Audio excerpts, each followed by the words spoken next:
lo que va a suceder aquí es interesantísimo. Entonces, ya que estáis aquí, yo os animo a que abréis un poquito la razón, estéis un poco expectantes y a ver si lo que ellas vienen a compartir con nosotros, que es su propia experiencia, las tres con recorridos distintos, pero las tres con un punto en común. Y es que las tres han encontrado el sentido en sus propias vidas. El orden va a ser, cada una de ellas va a explicar un poco quién es, de dónde viene, por qué está aquí, en unos 15 minutos, y luego ya pasamos a responder a las inquietudes que sus palabras nos puedan provocar, ¿vale? Al final del acto os entregarán el código QR atrás para la asistencia y los que habéis venido a la otra sesión de Ciclos de Horizontes se os abrirán Canvas más adelante las indicaciones para la entrega que hay que hacer, ¿vale? Y sin más introducción, si queréis, vamos a empezar con Mardía Herrero y su experiencia en esta búsqueda de sentido. Muchas gracias, Mardía. Muchas gracias, Chema. ¿Se me oye bien? Sí. Buenos días. Nos habían prevenido de que a lo mejor estáis de exámenes, me parece, y a lo mejor hoy va a haber menos gente de la que esperaban, pero creo recordar que cuando estuve en marzo, yo creo que había menos gente, ¿no? Así que es una alegría veros. La última vez que vinimos era marzo y al día siguiente empezaba Ramadán, de tal manera que era un día como significativo para mí, significativo para nosotros. De hecho, nos invitaron a desayunar y casi no puedo, ¿no? Si hubiera sido un día después, casi no puedo. Y hoy estamos muy cerca de Navidad, ¿no? Muy cerca de las Navidades. Estamos en el momento en que la sombra o la oscuridad ha vencido casi por completo a la luz y en pocos días será el solsticio e iniciaremos el ciclo contrario, ¿no? El ciclo de la luz abriéndose paso por la oscuridad. De tal manera que a mí me venía todo el rato, me venía estos días, porque normalmente cuando me invitan a un acto como este, lo que intento es estar atenta los días previos a ver qué se viene, ¿no? A ver por dónde sopla el espíritu, ¿no? A ver si me chivan desde arriba qué es lo que tengo que decir.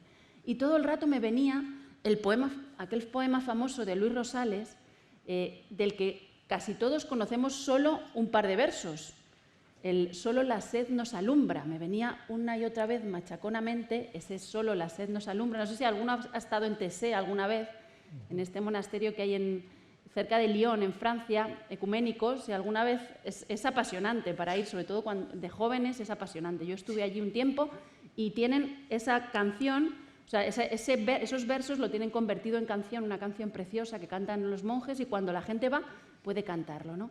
Y entonces dije, pero claro, yo sé bien estos versos y son unos versos muy inspiradores y muy evocadores, pero nunca había leído el poema completo.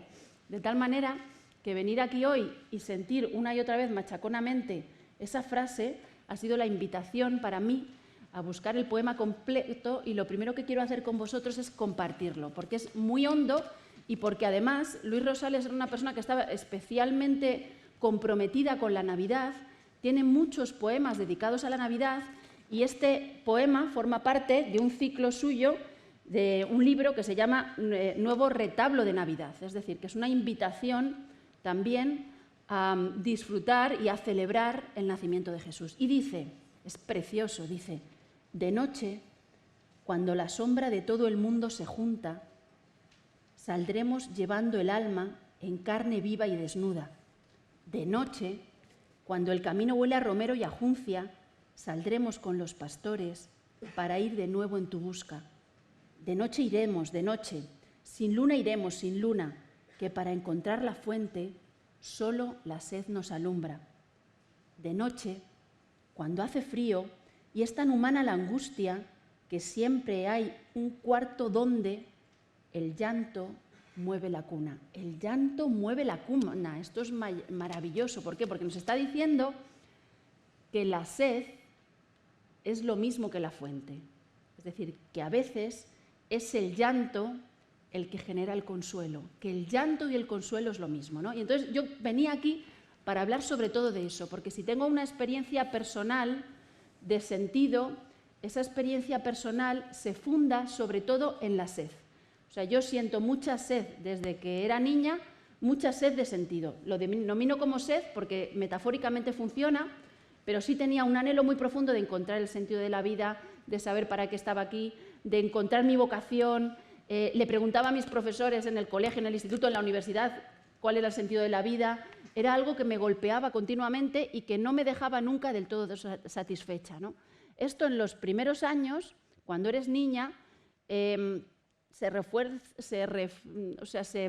genera fácilmente o se resuelve fácilmente a través de la búsqueda de aventuras, ¿no? Esto cuando Santa Teresa habla, por ejemplo, de cuando era niña, ella dice que le gustaban mucho los libros de caballería. Lo que quería Santa Teresa de niña era vivir aventuras. El problema es cuando se llega a la adolescencia, porque ahí ya la aventura no sirve por sí misma y la sed permanece. Y yo, el mundo que tenía alrededor era un mundo en ese sentido como un poco seco, es decir, no había fuente alrededor, no tenía fuente en el mundo en el que vivía, que era un mundo posmoderno, ni en el pueblo en el que vivía. Yo vivía en Móstoles y ahí no hay como una conciencia de la belleza, no hay edificios hermosos. Tampoco mis padres eran especialmente practicantes, aunque mi padre ciertamente sí es un hombre espiritual, de tal manera que no había alrededor, no había referencias, no había referentes, no había personas que me sirvieran de guías para como encontrarle como una vocación o una manera, un camino a esa sed, ¿no? Y esto en la universidad se agravó aún más porque entré a una universidad en que la mayoría de los profesores eran materialistas históricos y para mí esto fue aún más doloroso, de tal manera que yo lo viví como una mordaza para todas esas preguntas que yo tenía.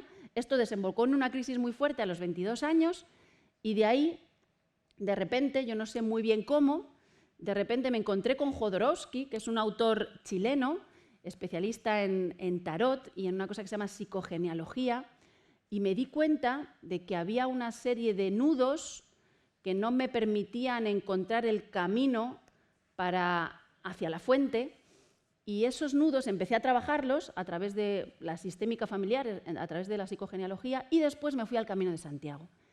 El Camino de Santiago fue la experiencia más transformadora que yo he vivido en mi juventud. ¿Por qué? Porque todas esas preguntas que yo estaba lanzándole al mundo, esas preguntas sobre el sentido, sobre lo real, sobre el amor con mayúsculas, sobre la verdad, todas esas preguntas fueron respondidas en el Camino de Santiago, pero la respuesta era siempre más grande que la pregunta que yo me había hecho previamente, ¿no? Fue la sensación, primero a través de muchas sincronicidades, la sensación de que todo tenía sentido, la certeza de que había un amor incondicional sosteniendo todo lo que me pasaba y sosteniendo toda mi biografía. Había un amor incondicional detrás de lo más doloroso que me había pasado y la certeza o la experiencia de que se podía hacer camino. Se podía hacer un camino desde la confusión hacia el sentido y desde la mentira o la insinceridad hacia la verdad. Se podía hacer ese camino y yo estaba en camino. También en el Camino de Santiago encontré que había un ritmo preciso desde el que vivir. Yo esto lo experimenté como que los pasos que yo daba se podían como acompasar con los latidos de mi corazón y los latidos de mi corazón se podían acompasar también con el latido del mundo. Había una posibilidad de que todo eso se rimara y de que yo pudiera caminar hacia eso, ¿no? En un camino que no acababa nunca. Y también el Camino de Santiago me regaló otra cosa, que para mí es como el puente más fuerte que podemos establecer muchas veces entre nosotros y el absoluto. Y es que encontré una vocación concreta, ¿no? Cuando uno encuentra el sentido más concreto posible de su vida, es decir, aquello para lo que ha nacido, entonces todo se transforma. Y yo sentí en el Camino de Santiago con mucha claridad que había nacido, en ese momento escribe un libro sobre lo que has vivido, porque ese libro dará esperanza, ¿no? Esta fue la voz interna que yo sentí, pero no era una vocación solo sobre ese momento particular, sino que era una vocación sobre toda mi vida. Es decir, yo sentí que había nacido para ser testigo de esa maravilla, para ser testigo del sentido a través de la comunicación, escribir, ser profesora, etcétera, etcétera, participar en estos eventos. Había nacido solo para eso, ¿no? Y esta es una vocación radicalmente concreta. Y esto conectó de tal manera mi corazón con el sentido que ha alimentado el resto de mi vida hasta ahora. Luego han pasado muchas cosas. encontré un maestro sufí en Chipre, me casé, empezamos a tener hijos. De alguna manera, la experiencia de la maternidad, para mí todos estos años que lo compartíamos y lo hablábamos antes en el desayuno con Ana, para mí la experiencia de la maternidad es sin duda un camino espiritual en sí, porque es una enseñanza del amor, y me ha ido acompañando. Pero ¿esto ha hecho que acabara mi sed? ¿No? Esta es la pregunta. No, no ha hecho que acabara mi sed. De hecho, mi sed, yo podría decir que es cada vez más grande, ¿no? Es una sed cada vez más grande. Entonces, lo que quería traer aquí es esta sed, poner la sed en el centro. ¿Por qué? Porque vivimos en un mundo en el que todos son posibilidades constantes para no mirar esa sed. Hay tantos fuegos de artificio, hay tantas posibilidades para distraerse, hay tantas pantallas alrededor, tanto estrés, o sea, nuestro tiempo está tan compartimentado, somos tan esclavos del imperio del reloj, que muchas veces no tenemos tiempo para mirarle a la cara a esa sed, y muchas veces llegamos a creer que ni siquiera tenemos esa sed, pero por experiencia propia todos la tenemos, más sepultada o más aflorada, todos tenemos esa sed, ¿no? Y solo una cosa más, ¿no? Para mí la clave sería poder encontrar esa sed y mirarla cara a cara hasta el fondo. Si no la miramos a la sed cara a cara hasta el fondo, la sed se transforma en ansiedad. ¿Por qué? Porque la ansiedad, amo también la etimología, ¿no? La ansiedad tiene que ver etimológicamente con la vida que se estrecha, cuando las cosas se estrechan, cuando las cosas nos ahogan. Es decir, cuando el camino a la fuente se corta. Esto sería la ansiedad. La sed sería ser capaz de ver que el camino es muy largo. De alguna manera el camino no se acaba nunca, pero hay una continuidad en el camino que no se corta nunca. Si nosotros somos capaces de mirar la sed hasta el fondo, a la vez curamos nuestra ansiedad. ¿Por qué? Porque al mirarla hasta el fondo, de repente se revela igual a la fuente. Una fuente que de alguna manera nos está alimentando todo el rato, pero cuyo camino a la vez no se acaba nunca, ¿no? Esto sería ser humanos, estar siempre entre la sed y la fuente, ser ese ser medial constante entre la sed y la fuente. Y esto es lo que quería compartir con vosotros. Acabo, porque querría leer también el poema para acabar, ¿vale? Lo hemos leído al empezar, como estamos cerca de la Navidad, lo vamos a leer para acabar, y sí me gustaría que pudiéramos poner el foco brevemente en ese sentido tan hondo del poema. Dice: de noche, cuando la sombra de todo el mundo se junta, saldremos llevando el alma en carne viva y desnuda. De noche, cuando el camino huele a romero y a juncia, saldremos con los pastores para ir de nuevo en tu busca. De noche iremos, de noche, sin luna iremos, sin luna, que para encontrar la fuente solo la sed nos alumbra. De noche, cuando hace frío y es tan humana la angustia, que siempre hay un cuarto donde el llanto mueve a la cuna. Gracias.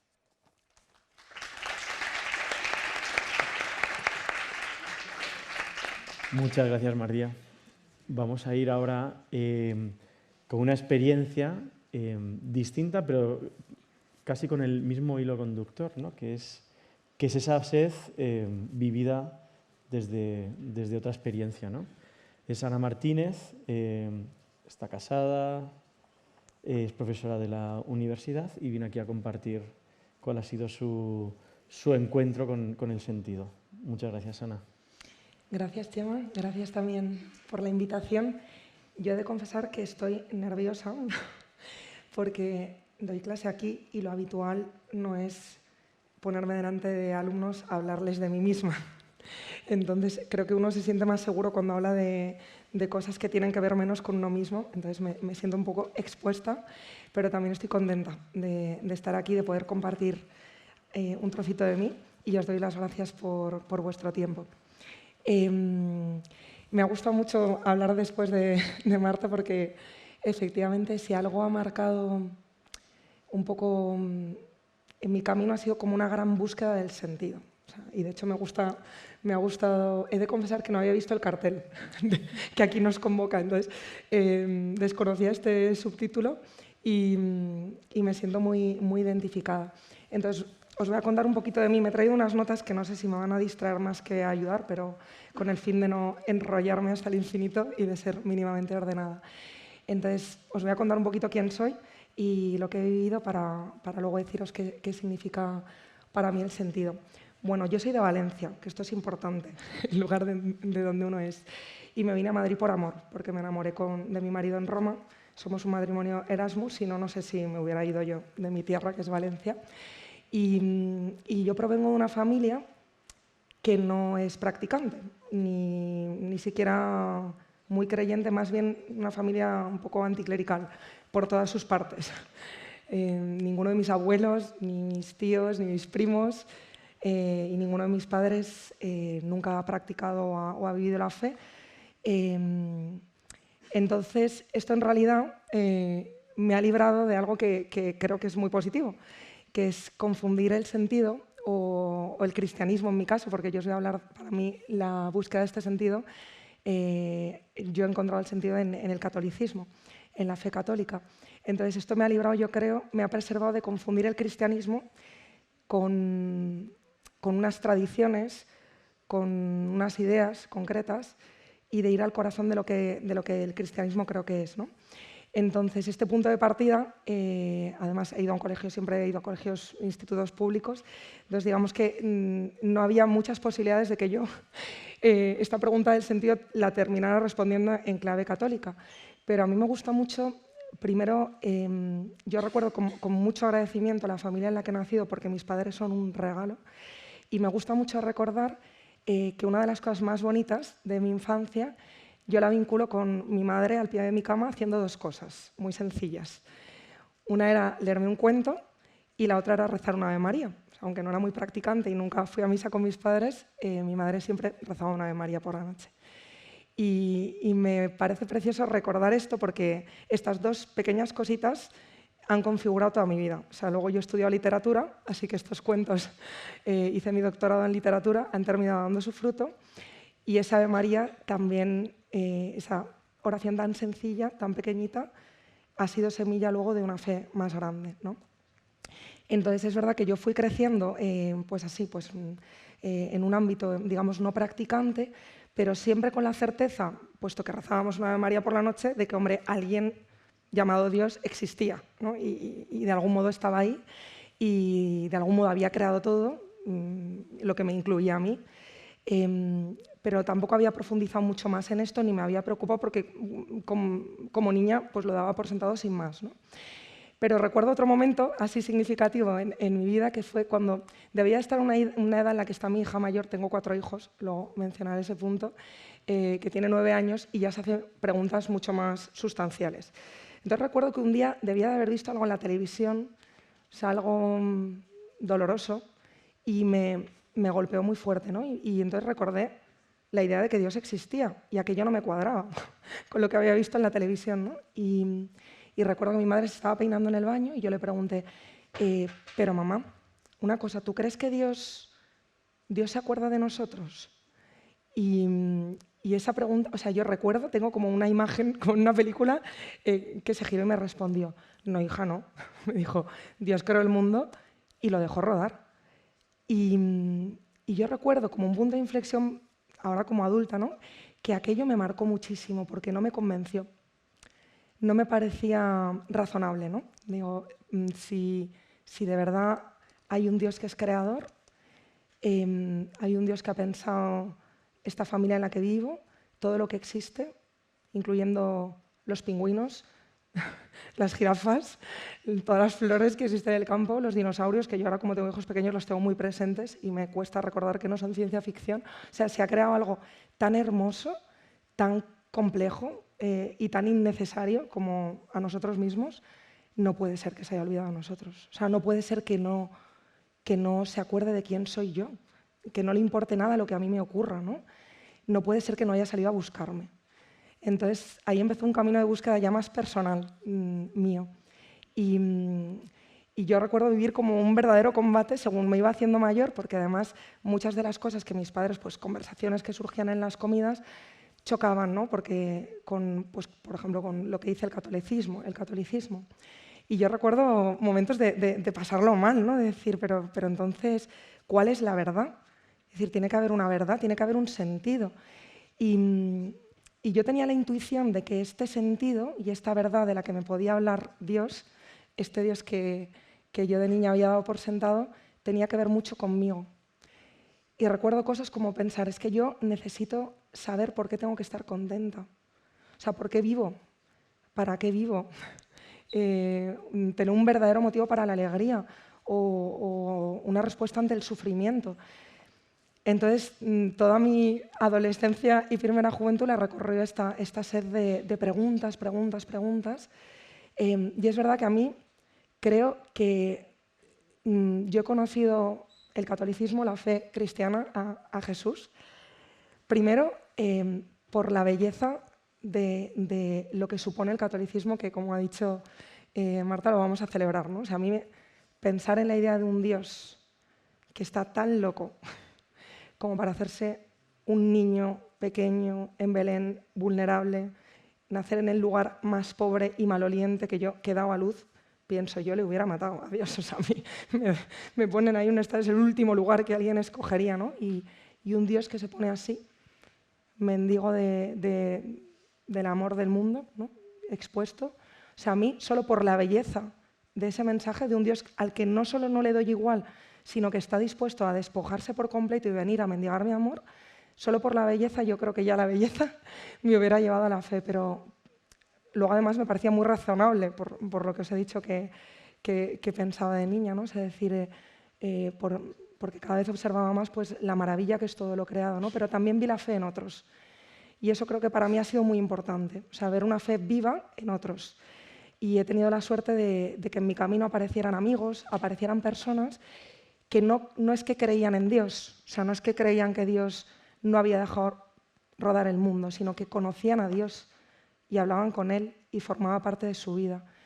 Entonces, verlo en ellos, en estos buenos amigos, es lo que hizo también que yo abriera el corazón y que entonces la fe dejara de ser para mí solo una idea o más o menos bella o más o menos razonable y pasara a ser una experiencia. Entonces yo, la primera cosa que quería decir es que para mí el sentido es una persona, que es Jesús, que ha venido a contarnos y a narrarnos quiénes somos y el amor infinito que nos tiene Dios, que es su Padre, ¿no? Entonces, para mí el cristianismo es una experiencia. Pasó a ser una experiencia, una relación personal con alguien. Y esto os puede sonar loquísimo, y yo sé que decirlo así pues puede sonar loquísimo, pero para mí, cuando ya mi corazón hizo clic y se abrió y se derribaron las barreras y pasó de estar solo en mi cabeza a atravesar toda mi persona, Dios pasó a ser alguien tan real como lo es el amor que siento por mis padres, o como lo es el amor que siento por mis hijos, o el que yo recibo de otras personas. Es alguien real, que ocupa un espacio en mi vida, con el que yo me relaciono, con el que yo hablo, que me consuela, me sostiene, me da luz a veces para tomar decisiones. Entonces, desde este momento, que ya pues, fue como a mis 18 años, al llegar a la universidad, justamente, fue este momento en el que yo, o sea, de pronto todas las barreras se derribaron, ¿no? Como que esta tensión que me había atravesado por diferentes encuentros, circunstancias, personas, conversaciones, dije, es esto, ¿no? Este es el sentido.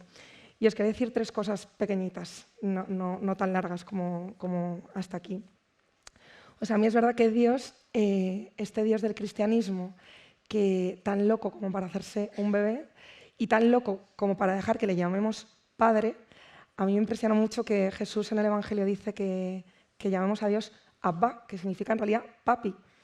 Y yo ahora que veo con mucha ternura cómo mis hijos llaman a mi marido papi, y con una confianza, o sea, un arrojo, una alegría cuando entra en casa, digo, o sea, Dios pretende que yo me relacione con Él así.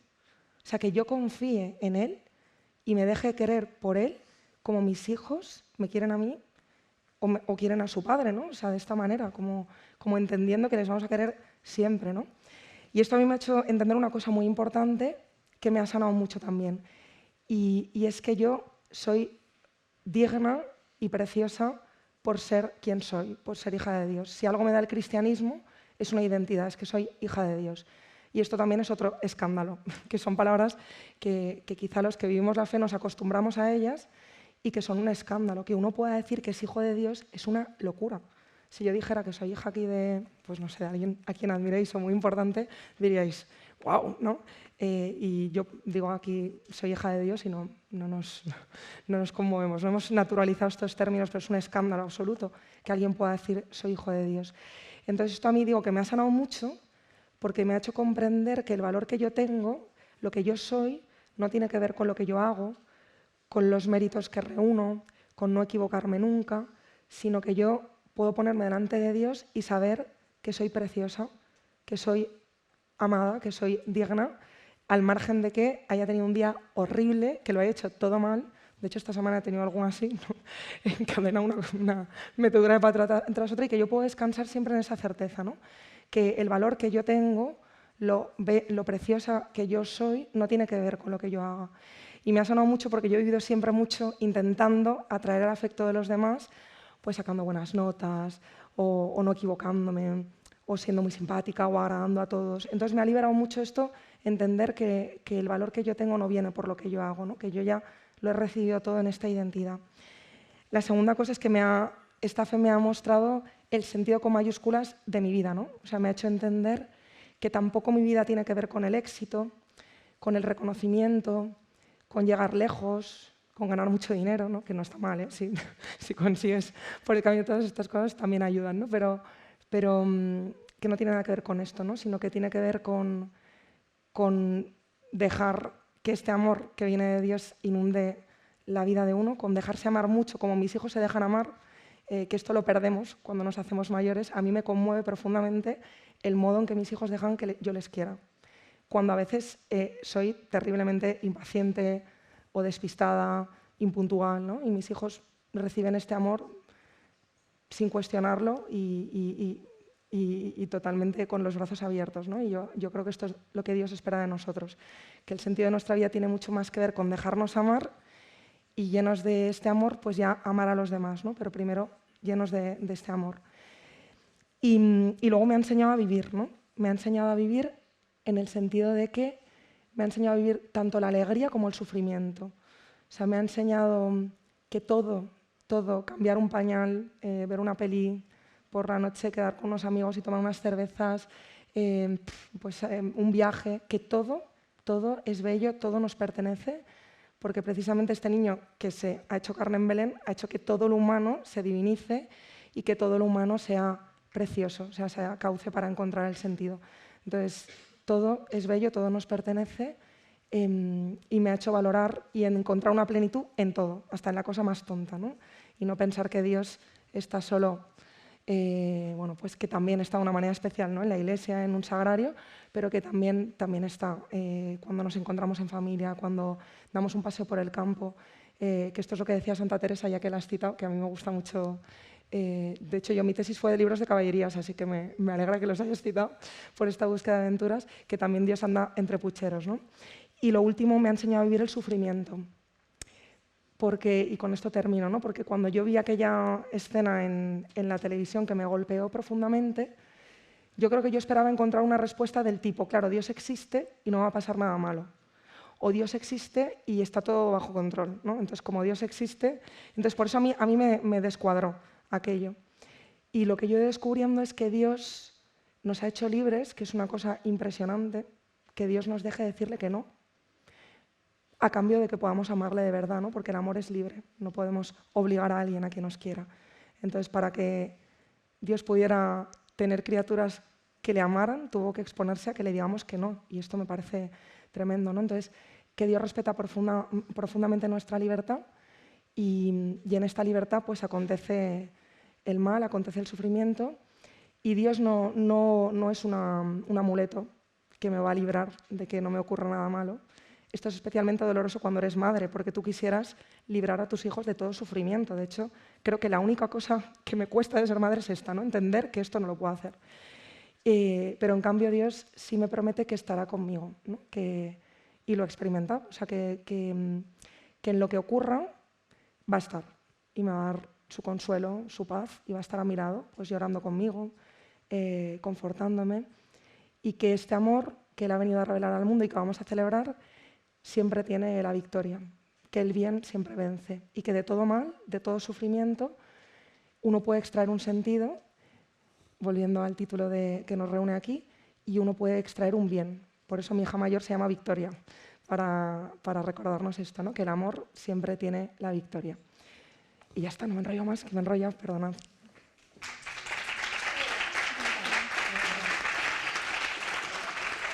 Muchas gracias, Ana. Ahora le toca el turno a Manjula, no sé si voy a pronunciar bien tu apellido. Balakrishnam. Que también pues, tiene una historia única, preciosa, no fácil, en la que pues, en todas esas vicisitudes ha llegado a encontrar el sentido, ¿no? Y nada, pues lo que quieras compartir con nosotros. Muchas gracias. Muchas gracias, Gemma. Gracias a mis dos compañeras también, porque voy a hablar un poco, voy a contaros una historia. ¿Os gustan las historias? Imagino que sí. Bueno, voy a ligarlo, perdonad mi castellano si no está bien, ¿vale? Cometo bastantes errores. Voy a ligarlo con lo que dijo antes mi compañera sobre la sed y cómo te marca la vida, ¿no? Y la continua búsqueda de la sed, ¿no? Que seguimos teniendo sed, la libertad de elegir. Un poco junta todo esto, ¿no? Lo que voy a contaros. Pues como veis, si no lo sabéis, yo soy india. La India es un país muy, muy grande y os cuento un poquito cómo es, si no lo sabéis, en cuanto a la fe, ¿no? Es un país donde conviven pacíficamente, la mayoría de las veces, muchísimas religiones. La religión mayoritaria es el hindú, y luego vienen los musulmanes y luego los cristianos. Y luego varias religiones minoritarias, ¿no? Los sikhs, los jaines, los judíos, muchísimos. Pues mi vida, o el cuento que os voy a contar, es esa búsqueda de sentido que yo empecé casi nada más nacer, hasta el día de hoy, donde creo que he encontrado el sentido, pero sigo teniendo sed, sigo buscando, ¿no? Sigo creyendo que hay algo más. Pues nací casualmente en una familia real, india. No pongáis imágenes de palacios y elefantes y color, porque fue pura casualidad. Y después de la independencia de los ingleses, la India lo que hace por constitución es abolir a todas las casas reales, tal como conocemos aquí. Absorben a las casas reales, mantienen los títulos, pero no lo que son los privilegios. Nazco en una familia hindú, pero con la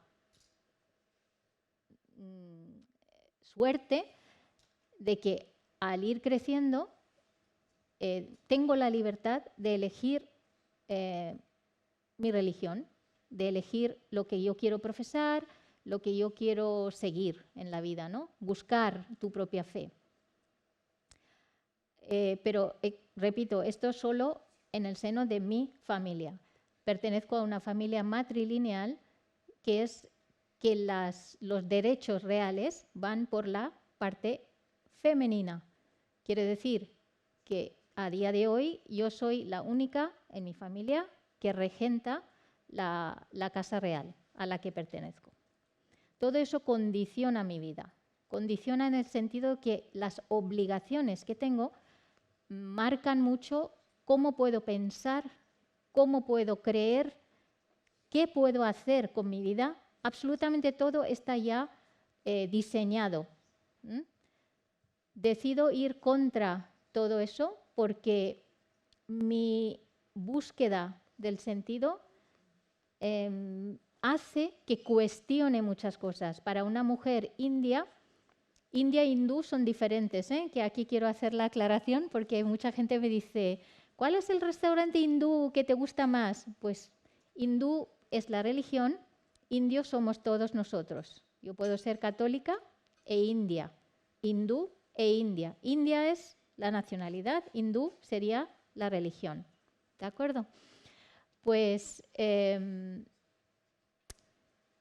me va dando señales la vida con una hilera de casualidades.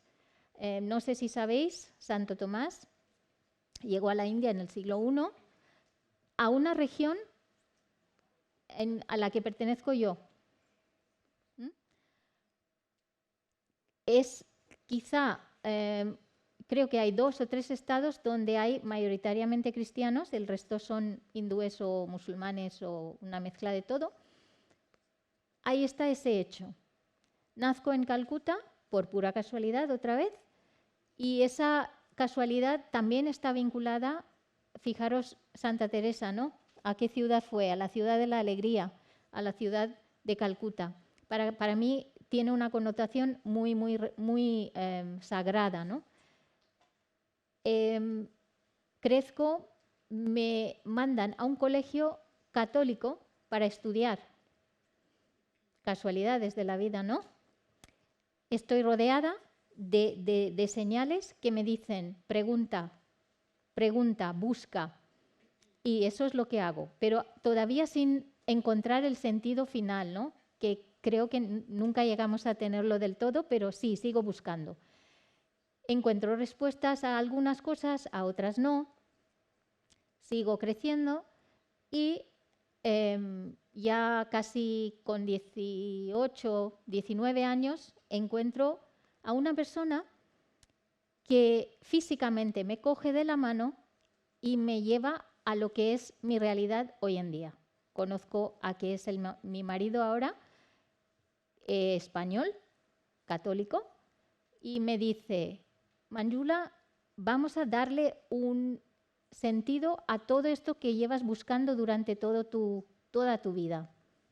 Toda tu vida. Estoy expuesta a lo que es el mundo cristiano, católico, porque tengo muchísimas amistades que lo son. Entonces me invitaban a misas, me invitaban a celebraciones y me exponía a lo que es esa realidad, que salía fuera de mi burbuja hindú, técnicamente hablando. Pues cuando Enrique, que es así se llama mi marido, me invita a ese descubrimiento, ya empiezo a ver muchas cosas que antes no veía o desconocía. Llego a descubrir lo que comentaba Ana antes, ¿no? Ese amor incondicional que siempre está ahí, siempre. Tienes un problema, cierras los ojos y ahí está. Siempre como que me llevaba de la mano, esa mano invisible. Entonces era como una niña pequeña que me cogían de las 2 manos, física y mental, ¿no? Era como 2 manos que me llevaban hacia un camino que no podía poner palabras a todo eso. Llega un momento en nuestras vidas que tenemos que decidir salir de la India porque había muchísima incomprensión. No entendían cómo una persona como yo, con mis obligaciones, con mi estatus social, con todo lo que conlleva, podría estar con un extranjero, porque así era Enrique, que vivía ahí en la India, con una fe que no tenía que ser la mía. No tenía que explicar mi fe a nadie, pero no tenía que ser la mía, ¿no? Claro, ¿a cuántas personas puedes tú explicar tu historia? ¿A cuántas personas puedes contar que te están juzgando continuamente, puedes contar esa búsqueda que tienes tú. ¿A cuántas personas? Somos muchos en la India y muchos que preguntan. Al final decidimos venir aquí a España hace muchísimos años y otra casualidad más. ¿Dónde terminó yo trabajando? Aquí, en esta santa casa, que me acogen y aquí estoy desde entonces. Que es otra señal más, ¿no? Y antes hablabas tú del Camino de Santiago, ¿no? Pues es otro tipo de camino que he recorrido con todas estas esos descubrimientos, esa mirada diferente, porque claro, tú estás en un país donde todo el mundo te mira, te juzga por cómo eres, cómo vas, tu condición social, la presión social que teníamos. Y antes les contaba, llegar aquí fue una liberación, de decir, yo puedo pensar como quiero pensar, puedo tener una fe que quiera tener, sin dar explicaciones a nadie. Yo doy explicaciones a una persona, solo. Y doy porque quiero darlos. Y sentir ese amor, sentir ese cariño sin ningún tipo de nada de juzgar, ¿no? Nadie te juzgaba. Eso me liberó y me abrió otra puerta más en ese camino que tengo en mi búsqueda del sentido de todo eso, ¿no? Yo no sé citar a personas eruditas, no me siento una erudita. Yo creo que sigo siendo esa niña pequeña que empezó buscando y sigo buscando. A mí me dicen, según fulanito tal, pues no lo sé, yo no sé decir eso, yo solo sé hablar de mi propia experiencia, de mi propio camino. Y sé que coincide con lo que dicen muchísima gente, muchos filósofos, muchos eruditos, pero es mi propia experiencia que me lleva en esa búsqueda de ese sentido que continuamente viene en mi camino, esa sed que busco, que tengo. Por aprender, por descubrir, siempre tener, lo que yo he aprendido a lo largo de estos años es siempre tener una mirada muy abierta, escuchar, en silencio escuchar y aprender, porque cada uno de nosotros tenemos que dar un testimonio, cada uno de nosotros puede enseñar al otro muchísimo, muchísimo. Porque cada uno de nosotros es un cosmos. Estamos con unas vivencias que hemos tenido, unos sufrimientos, unas alegrías, una cantidad de cosas que podemos compartir, que es un mundo. Yo creo que vosotros como jóvenes que estáis siempre compartiendo stories, ¿no? O como decís, Instagram, no sé qué, estáis ávidos, ¿no? por compartir. Pues es eso, porque sin querer estáis compartiendo. ¿Con quién compartís eso? Con vuestros amigos, ¿verdad? O con vuestros compañeros. Pues esa generosidad en compartir, sin querer, lo que estáis haciendo es dar un testimonio de vuestro momento, ¿no? De vuestra alegría, de vuestra pena. Lo hacemos todos, ¿verdad? Pues estáis en el camino. Estáis buscando algo y llegaréis en algún momento, pero estoy convencida que llegaréis. Igual que nosotras hemos descubierto ese sentido, algunos a lo mejor ya lo habéis descubierto, pero seguro estáis en el camino, como todos nosotros. Muchísimas gracias.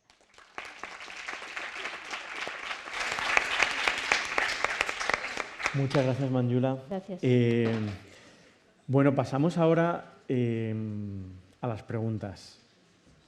Que si no tenéis ninguna, yo tengo una batería enorme, según iban hablando, por cosas que han dejado intuir, pero que no han llegado a profundizar. Entonces, aquel que quiera hacer una pregunta, que levante la mano. ¿Hay algún micrófono? Ya está el que siempre pregunta. ¿Sí? Bueno, muchas gracias a las tres, me ha gustado mucho. Yo quería hacer una pregunta a Manjula.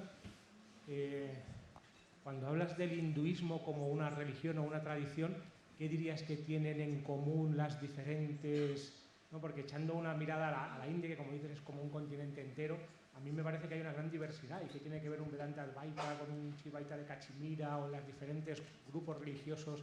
¿Qué dirías tú que es lo propiamente hindú del hinduismo, si es que existe así una única religión que podamos llamar hindú?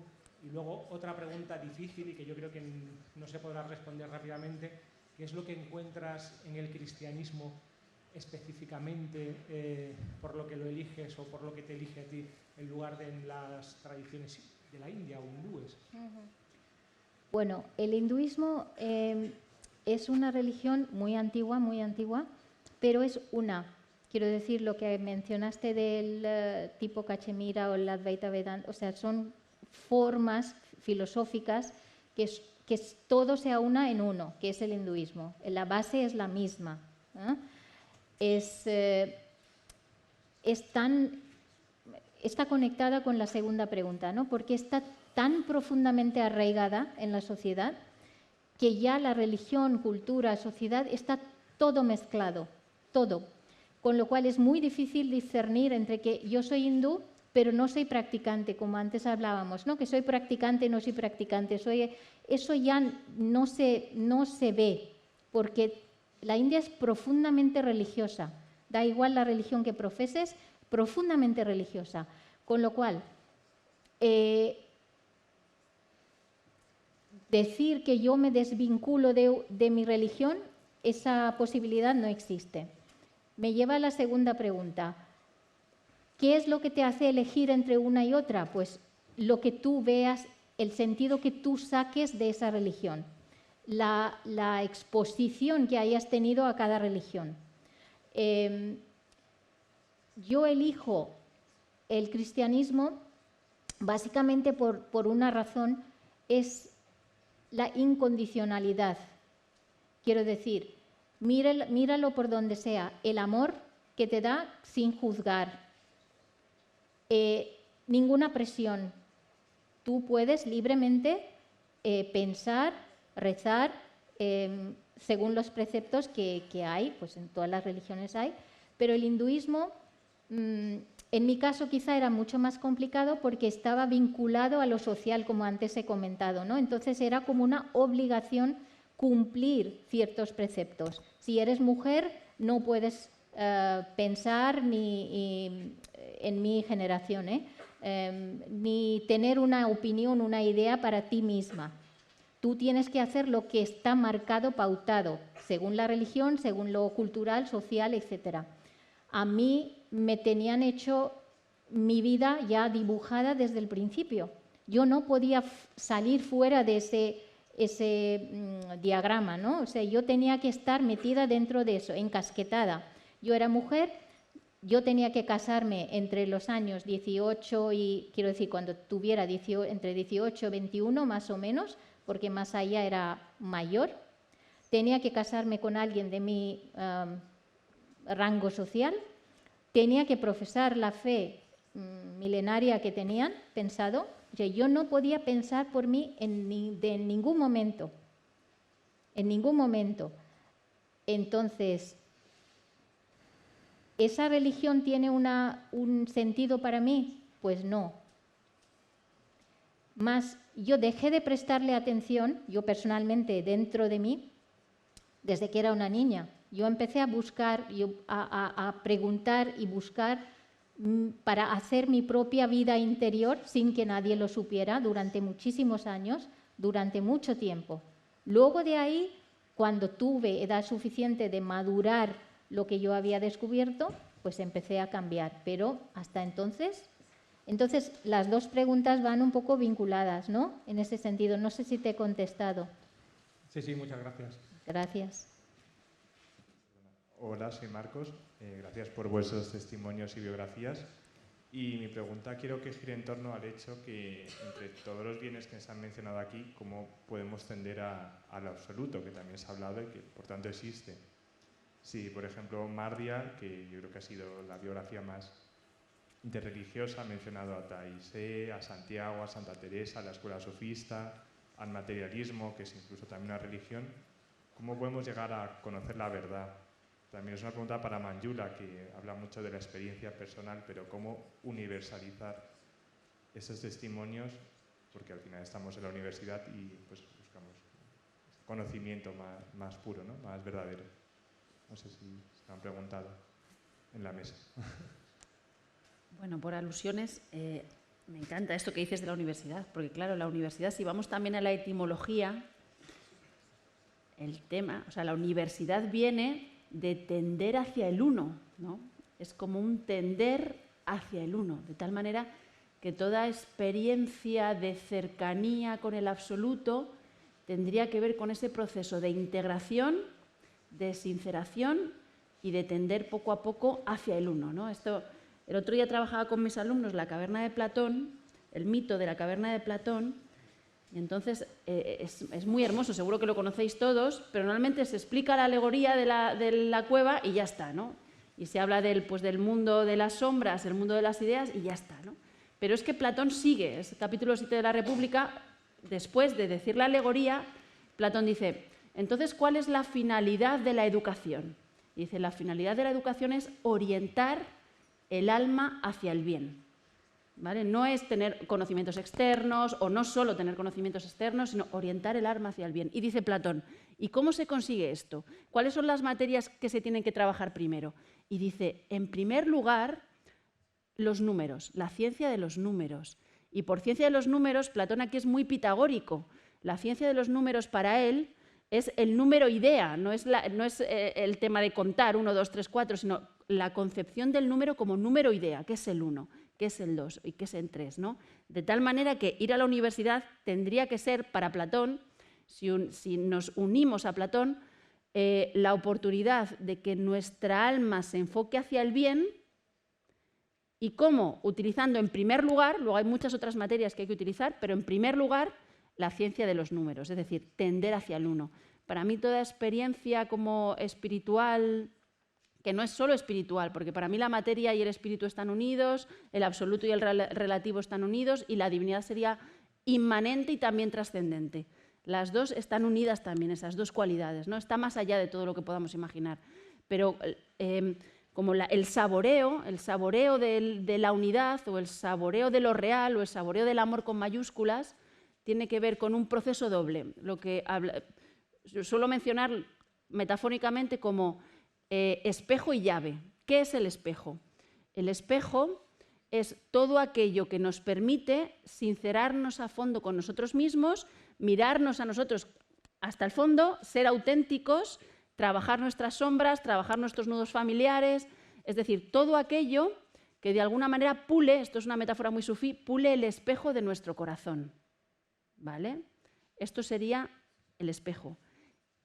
E integrar nuestras diferentes identidades, nuestras diferentes dimensiones, intentar hacer solo una cosa en último extremo, tender versus universidad, tender hacia el uno. Y la segunda parte, que yo suelo llamar llave, la llave tiene que ver con la emergencia, con la apertura.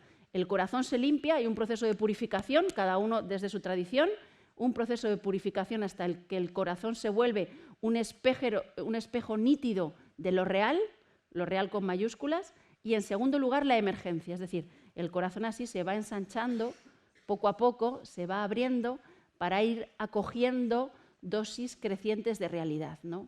Para mí el conocimiento que a mí me interesa y por lo que yo en el fondo fui a la universidad y por lo que creía amar el conocimiento, tiene que ver con purificar el corazón, ensanchar la capacidad de acogida del corazón y por tanto crecer en conocimiento, consciencia, no solo conocimiento técnico, consciencia por un lado y por otro lado el amor. En respuesta a la misma pregunta, me dan más miedo las preguntas de Chema, así que nos quedamos con esta. No sé, es que es una pregunta, era muy trabada, entonces no sé con cuál de los puntos que has señalado, pero quizá lo que yo diría es, por esto que decías del absoluto, o sea, lo que yo diría es que en realidad es más sencillo todo. O sea, que creo que todos podemos reconocer un anhelo de verdad en nuestro corazón, o sea, un deseo de trascendencia, un deseo de sentido. O sea, creo que a nadie le basta con sobrevivir. O sea, que si uno no niega la mayor, si observamos nuestra propia vida un poco fenomenológicamente, o sea, nadie se contenta con no pasar hambre, no pasar frío, que esto es necesario, ¿no? y está bien, y hay que buscarlo, pero nadie se siente feliz por tener las necesidades básicas cubiertas, y creo que el deseo de sentido, o sea, el deseo de conocer el sentido acerca de la realidad de nuestra propia existencia, la pregunta de por quién soy yo, la pregunta por el mal, la pregunta por el sufrimiento, o sea, la pregunta por la realidad que me rodea y por mi propia vida en un sentido biográfico, no biológico, creo que es algo que podemos palpar, o sea, como una realidad que ciertamente es una realidad intangible, es decir, pero es que muchas cosas en mi vida lo son. Yo no puedo sacar de aquí el amor que siento por mis hijos, pero sin duda creeréis que los quiero, ¿no? Entonces, creo que estos anhelos ya son indicadores de una verdad. Y creo que la universidad, hilando con lo que decías de la universidad, bueno, pues nos ayuda en la búsqueda de esta verdad, ¿no? Y nos ayuda racionalmente, porque no es incompatible. La realidad, estos números y este orden y este cosmos del que hablaba Manjula, o sea, revela un orden, una perfección, una belleza que puede ser explicada evidentemente desde la ciencia, que puede ser, pero no agota la totalidad de la respuesta, de las preguntas que suscita la realidad. Sí, gracias. Perdona por la pregunta, que era un poco trabada. No, genial, ¿eh? O sea, digo, que era yo más bien por no perderme algo importante que hubieras dicho. Una vez el diagnóstico dado, mi pregunta es ¿qué criterios de verdad cabe aplicar o que podamos universalizar? Porque la apertura del hombre a la trascendencia está clara, si no, no estaríamos aquí en la universidad o no, tal, pero ¿cómo hacer eso vida, ¿no? O sea, ¿cómo entender más, dado lo rico que es el mundo, lo complejo, cómo ir discerniendo? Esa es mi pregunta. Es que yo creo que no hay una regla escrita, ¿no? Quiero decir, cada uno, a lo mejor sí hay escritas, que hablo desde el desconocimiento, pero son reglas aplicables a ti. Quiero decir, yo tengo que descubrir yo por mí misma ese camino hacia el absoluto. El absoluto, que para cada uno de nosotros no tiene por qué ser el mismo absoluto. Sí, nos lo han enseñado así, sí, pero tienes que llegar a esa conclusión de decir, ¿vamos hacia lo mismo? ¿Vamos a descubrir lo mismo? Entonces, a lo mejor ella tiene una percepción diferente a la mía, porque su cultura es diferente o la mía es diferente o vengo de otro sitio, ¿no? Aunar todo eso requiere años de camino, ¿no? Al final todo eso lleva, si queremos aunar todas esas experiencias, como has dicho, ¿cómo unificar eso? Pues viviéndolo. Eso es, tú pasas por esa vida viviéndolo, probándolo y decir, vale, esto es lo que me han dicho que es así de verdad. ¿Cómo lo haces? Buscándolo. En la universidad que vienes, aquí hay muchos profesores que vamos a decirte darte un montón de información, un montón de mensajes, pero luego realmente el que lo tienes que vivir eres tú. Y llegar al camino, tú tienes que hacerlo, ¿no? O sea, igual cuando tú eres un niño pequeño y tus padres te dicen esto está bien, esto está mal, y tú vas diciendo, entendiéndolo, pues igual, quizá no, creo. No sé si te contesto. Yo solo añadir una cosa por lo que tú decías, que creo que he entendido un poco por, no lo sé, pero creo, lo de como qué criterios, ¿no? Para saber si algo... yo creo que, volviendo a esto que decía de los anhelos del corazón, creo que estamos bien hechos y que la verdad responde a quienes somos y a estos anhelos del corazón. Entonces, me ha encantado el ejemplo que has dicho de los padres, porque muchas veces les digo, para explicarles algo a mis hijas, les digo así, ¿no? No les digo que algo es malo porque es malo, digo, ¿ves cómo te has quedado tristísima? Porque es que estás bien hecha. Entonces, claro, cuando pegas, cuando le quitas algo a tu hermana, ¿cómo te quedas tú? Y ella misma me lo dice, ¿no? Pues triste, ¿no? O sea, me quedo triste.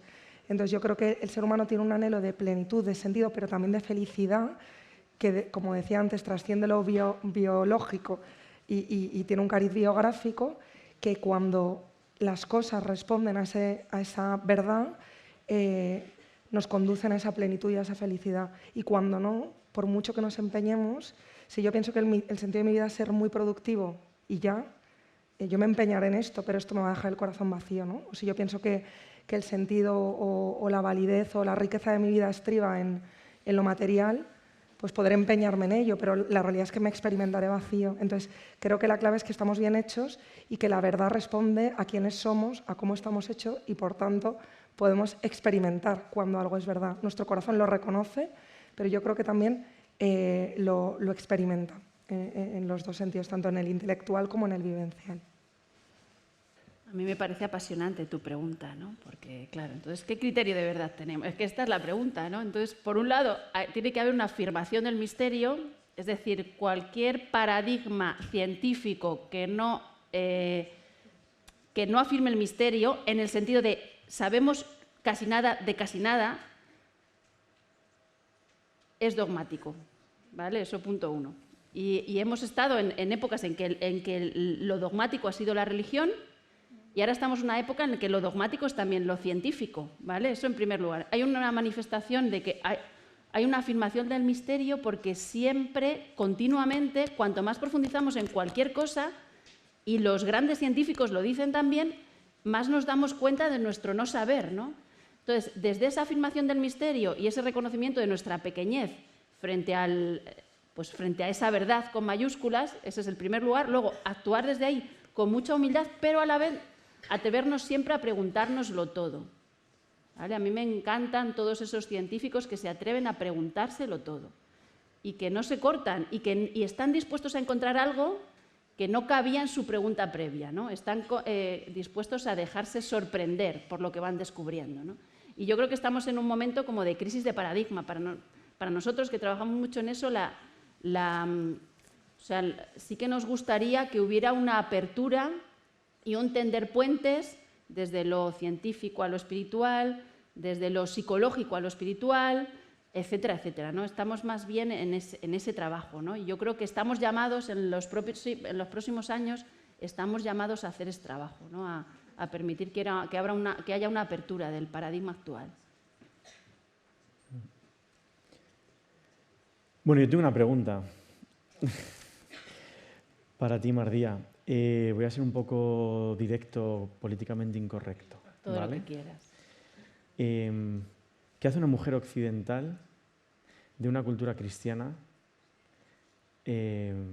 acercándose al Islam con la imagen que podemos tener del Islam, de que la mujer está apartada, todos los estereotipos que podemos tener del Islam? ¿Qué has encontrado en el sufismo?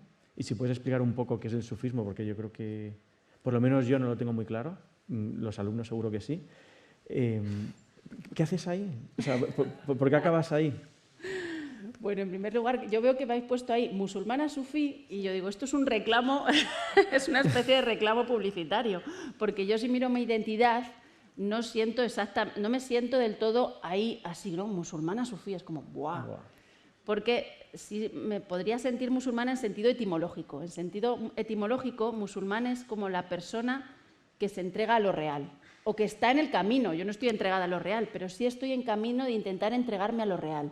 Eso está mucho más allá de una concepción cerrada de lo religioso, ¿no? Es como estoy en el intento o en el camino de poder acercarme o abrirme a lo real, ¿vale? Simplemente. Eso sería como lo que está más de acuerdo con lo que yo siento que es mi identidad, ¿no? O me siento también como peregrina, pero no me siento por ello menos cristiana, de hecho mi maestra fundamental ha sido siempre Santa Teresa y yo la leo con fruición. Ahora estoy leyendo la primera biografía que escribieron sobre Santa Teresa, el padre Rivera, 5 o 6 años después de que ella falleciera, y yo lo leo con completa pasión, o sea que encuadrada ahí me violenta un poco. Encuadrarme ahí en musulmana sufí es un poco violento para mí, ¿no? Eso en primer lugar. Y luego, en segundo lugar, ¿qué es lo que he encontrado? Yo siempre hablo de concreción. Hay algunas cosas que a mí me enamoran del sufismo, me enamoran completamente. Una fue la primera vez que yo llegué delante de un maestro sufí y vi que había una persona realizada dentro de mí, o sea, delante de mí. O sea, es decir, había como una especie de Jesucristo del siglo XXI. Para mí, encontrar una referencia así, de una persona completamente entregada al amor haciendo servicio todo el día con 90 años, donde no había trampa ni cartón, todo era como de verdad en él. Para mí eso fue radicalmente transformador, ¿no? En mi concreción fue radicalmente transformador. Entonces yo dije, yo quiero vivir como esta persona, o por lo menos quiero vivir cerca de su casa, ¿no? Y luego hay algunas cosas que a mí me enamoran del sufismo, igual que otras que me enamoran de las diferentes tradiciones a las que me he acercado un poco. Del sufismo a mí me enamora algunos grandes maestros sufíes, por ejemplo Ibn Arabi, que lo considero mi maestro también, que es un maestro del siglo XII-XIII, español, un maestro murciano, o sea, español, lo que pasa es que casi nadie habla de él, pero era español, y además se tuvo que exiliar, porque claro, siempre ha habido un problema, no tiene nada que ver el Islam de hoy, cultural, con el Islam que se vivía en Al-Ándalus en los siglos X y XI, cuando el momento de mayor esplendor cultural, que eran los que rescataron toda la filosofía grecolatina, por ejemplo. En un mundo cristiano un poquito más cerrado, ahí la apertura venía a través del mundo musulmán. Es decir, es que las propias religiones sufren en tantas transformaciones que en momentos determinados de la historia pueden ser justo lo contrario de lo que fueron varios siglos después. O sea, que es muy complejo. A mí la filosofía de Ibn Arabi me enamora, me abre el corazón continuamente y me muestra una vía a seguir, por ejemplo, ¿no? O la poesía de Rumi, de Jalaluddin Rumi. Me abre el corazón, me da una llave para mi propio camino y me enamora completamente, ¿no? Y luego hay una cosa también muy concreta que a mí me enamoró del sufismo, y es que en el sufismo, no es exclusivo del sufismo, pero en el sufismo, para poder hacer vía espiritual de verdad, tienes que vivir lo más concreto. Es decir, tienes que casarte, tener hijos. Es decir, no hay como una vida laica, por un lado, y una vida religiosa, sino que la vida religiosa une las dos cosas a la vez. De tal manera que, y tienes que tener un trabajo concreto, tienes que estar en el mundo, ¿no? Y para mí eso fue muy poderoso, porque me parecía que había una vía real para unir el cielo con la tierra, ¿no? Para unir lo más material con lo más espiritual. Y yo, que en algún momento me planteé como la vocación a monja, me pareció que no, que claramente en mi vida anhelaba eso, anhelaba esa realización de todas mis dimensiones más biológicas o sexuales, anhelaba como una realización de todas mis dimensiones. Y en ese sentido el sufismo es una vía muy hermosa, ¿no? Y es una vía también muy emocional, es una vía del corazón, es el camino del corazón, el corazón como el lugar en el que la tierra se une con el cielo, ¿no? Y todas sus metáforas son maravillosas también. Esto es lo que me enamoró del sufismo. Muchas gracias. Yo tengo otra pregunta para Manjula, y es ¿qué del hinduismo llevas contigo que incluso te permite entender mejor el cristianismo? ¿O qué rescatas o qué verdad has descubierto en tu tradición hindú que es una positividad para tu fe cristiana? Pues quizá lo más importante, creo que me marcó, es esa apertura. Contrario a lo que antes le decías a ella, ¿no? Hay algunos clichés, ¿no? De que el hinduismo es una religión muy cerrada, marca muchas pautas, etcétera, etcétera. Para mí fue la apertura real que tiene el hinduismo, porque la India es el único país donde realmente, históricamente, no han perseguido a otras religiones. Conviven muchísimas, a veces con más conflictos que en ciertas zonas entre unos y otros, pero en realidad, para ser un país tan grande que es, con tantísimas religiones que conviven juntos, pues es meritorio, ¿no? de ver esa confluencia. Eso te hace, y también personalmente, ¿no? Cuando tú ves que cuando es una fiesta en una casa de un hindú y abre su casa para que vengan musulmanes, cristianos, vecinos, amigos y participen en esa liturgia que hay asociada a cada religión, eso también te abre el corazón, ¿no? Te dice, pues qué bien que en casa del cristiano, cuando es Navidad y cuelgan en su casa una estrella grande, que es, fijaros qué cosa más pequeña, también ves que en la casa del hindú también lo hacen. Y viceversa, cuando es una festividad hindú, pues el católico, el cristiano también lo hace, o el musulmán también lo hace, ¿no? Entonces, quizá eso te hace ver otra religión con unos ojos diferentes. No es con lo que tú has nacido, con lo que te han dicho que es así, que tú has seguido y vas descubriendo, que también pasa, ¿no? Que, como has dicho tú, que tú vas haciendo tu propio camino según lo que te rodea, ¿no? Pero eso también ahí en la India permite que tú abras tu mente a otras religiones, a otras verdades. Y eso quizá te ayuda en tu propia búsqueda cuando estás queriendo encontrar ese sentido, verlo desde otro enfoque. Quizá eso me llevo del hinduismo. Muchas gracias. Ana, pregunta. Tú has hablado de tu experiencia de encontrar el sentido con una concreción, ¿no? Con una experiencia, has utilizado estos términos, ¿no? De una experiencia de amor, que entiendo que esto te pone tu mundo patas arriba, ¿no? O sea, tu mundo es tu familia, de repente es como, lo has hablado como que descubres algo que ¡pua! Te impacta muchísimo. ¿Qué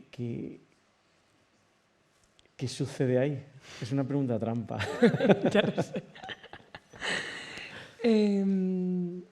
A ver, pues, o sea, como he dicho, o sea, a mí no me pasó como a San Pablo, menos mal porque me hubiera asustado muchísimo, ¿no? No fue ahí algo como de un momento concreto, sino como un camino de juventud. Pero sí que es verdad que primero de carrera en la universidad fue un momento importante, ¿no? De confrontar lo vivido, la mochila que yo traía de casa, todas las preguntas que yo mantenía ahí en tensión, y el momento de, ante determinadas experiencias y conocer a estas personas, pues me rendí, ¿no? Y entonces, claro, cuando yo descubro como una verdad vivencial, o sea, yo experimento, como tú dices, que empleo esta palabra, ¿no? Verdaderamente que hay un Dios que me quiere como soy, que no me exige nada, que me espera siempre, ¿no? Que me puedo poner delante de él siempre y escuchar cosas preciosas de mí siempre, ¿no? Yo que además mi voz interior no es precisamente una voz que me ayude muchas veces, ¿no? Pues es verdad que de pronto esto tiene tanta fuerza y me impacta tanto, ¿no? Decir que yo me rindo, pero como una rendición, ¿no? Decir, mira, o sea, aquí estoy yo, esta es mi vida, ¿no? O sea, yo ya, este amor quiero que sea el centro de mi vida, o sea, quiero que no sea un satélite, que no sea como, bueno, pues como algo una dimensión más de mi vida, ¿no?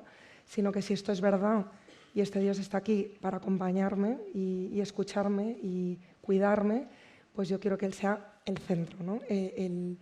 Entonces sé que tu pregunta tiene trampa porque antes le contaba a Chema que esto en inicio fue como tan fuerte que yo dije, es que me da un poco de vergüenza, pero no pasa nada, yo abro el corazón, ¿no? Que yo dije, o sea, yo además ya lo ha dicho Mardía antes, que yo me voy a hacer monja, pero no, además no monja, o sea, yo me voy a hacer cartuja. O sea, yo además en el verano de primera carrera como que dice que yo a este Dios que he encontrado le doy mi vida entera, ¿no? Y entonces me fui a un monasterio de cartujas que no sé si sabéis, los cartujos viven en soledad y en silencio, en una ermitita. Entonces yo estuve feliz ese mes disfrutando pues, de ese Dios que había descubierto que me maravillaba, ¿no? Y que cada vez que rezaba, cada vez que leía el Evangelio, cada vez me maravillaba más todavía, porque además, como he dicho antes, yo no lo había recibido de casa y lo veía con ojos nuevos, ¿no? Todo esto me robaba el corazón. Pero le decía antes a Manjula también que en el fondo, aunque esta vocación es preciosa, ¿no? Y que la abraza, pues es un regalo enorme, en mí era más bien un momento de fascinación, ¿no? Bueno, pues como quien de pronto le fascina un grupo de música y tal, y no lo dimensiona bien. Entonces ahí yo creo que no estaba comprendiendo bien lo que luego he ido comprendiendo, ¿no? Que es que Dios venía a llenar de plenitud toda mi vida. O sea, que venía a acompañarme en mis clases de la universidad, con mis amigos, con mi familia no practicante. O sea, que no me pedía en mi caso concreto, que me lo podría haber pedido. Y yo estaba un poco empeñada en que me pidiera ser cartuja, pero no me lo pedía. Y ahora yo me acuerdo y me da un poco de risa, porque digo, madre mía, con lo que yo hablo, ¿no? ¿En qué momento? ¿No? Pero luego he ido entendiendo que precisamente lo que Dios me quería mostrar es cómo Él es capaz de llenar de sentido, y antes lo he dicho también, perdonad que lo repita, pero todo, o sea, lo más pequeño, lo más sencillo, ¿no? Que ha venido a colmar y a llenar de plenitud mi existencia sin, como decía Santa Teresa también, entre muchos andadios, hemos dicho antes, pues yo lo veo en mi día a día, que Dios es muy cotidiano, que lejos de solo encontrármelo en la capilla de la universidad o en la misa del domingo, que Dios me está esperando en todo, en cada momento, en el cuento que les cuento por las noches a mis hijos, en la comida del mediodía con mi marido, o sea, que me está esperando en cada persona, en cada acontecimiento, en cada regalo, ¿no? Y creo que para mí me hubiera perdido mucho, ¿no? Que Dios me quería hacer recorrer este camino, y aunque esa vocación es preciosa, también a través de mi vocación al matrimonio y a la maternidad, para mí es un tratado de teología cada uno de mis hijos y mi marido. O sea, yo digo, Santo Tomás escribió la Suma Teológica, la Suma de Teología, porque no tuvo hijos. O sea, yo cuando baño, de verdad, o sea, que me parece maravilloso, y la teología nos acerca al misterio, ¿no? Y lo hace inteligible, pero racionalmente. Pero yo veo a cada uno de mis hijos y es que son un tratado de antropología, de teología, de filosofía. O sea, yo veo tan claramente la maravilla del misterio, o sea, de quién es Dios, ¿no? Es decir, de este Dios que es Padre, que nos ha creado a cada uno distintos. Mis 4 hijos no pueden ser más diferentes cada uno, ¿no? Y ver el misterio de cómo van creciendo sin que yo haga nada, ¿no? De repente una pequita que les ha aparecido, que ya no les valen los zapatos, porque ya de pronto, ¿cuándo te ha crecido el pie, hijo? O sea, ver en ellos algo que yo no controlo, que es inmensamente precioso, que es perfecto y que está bien hecho, ¿no? Entonces yo me siento muy agradecida por mi vocación, porque también por mi historia personal creo que yo necesitaba descubrir, porque no lo había descubierto, que Dios me espera en la capilla, pero que me espera también cambiando pañales. Y ya está. Muchas gracias, Ana. Bueno, y muchas gracias a las 3. Si os dais cuenta, permitirme este resumen de lo que han hablado, yo os digo 2 palabras, ¿no? Uno es realismo, realidad, en común con las 3, y el segundo es sentido con mayúscula. ¿A qué me refiero? Que las 3 han hablado, cuando han hablado de su experiencia religiosa y en aquello que han encontrado el sentido, no es un concepto, ninguna de ellas ha hablado de un concepto, de una idea, de algo abstracto, no. Las 3 han hablado de lo concreto, ¿no?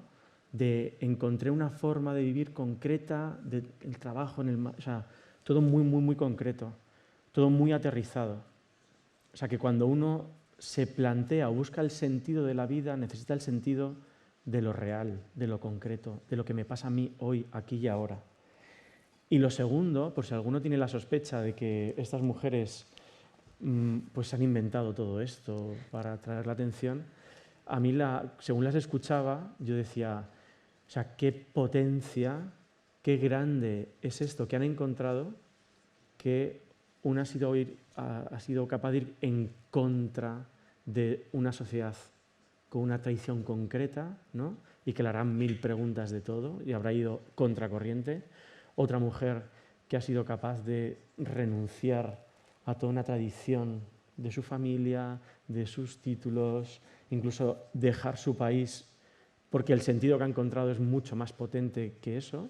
Y otra mujer que dentro de un contexto cultural concreto muy cercano a nosotros también es capaz de ir contra lo que su familia le ha entregado y que ya parece que entiendo que es como la disonancia dentro de las reuniones familiares, ¿no? O sea, o el sentido es algo que tiene tal potencia que te ayuda a vivir, o el sentido te vale lo que te vale unos cigarros y unas cervezas con tus amigos en un bar hablando de filosofía. Es decir, nada, lo que dure esa charla, ¿no? Y aquí son 3 mujeres que han encontrado el sentido, ¿no? O Así que yo os agradezco muchísimo este tiempo, de verdad, por abrir, por compartir con nosotros y que no sea la última. Muchas gracias. Muchas gracias.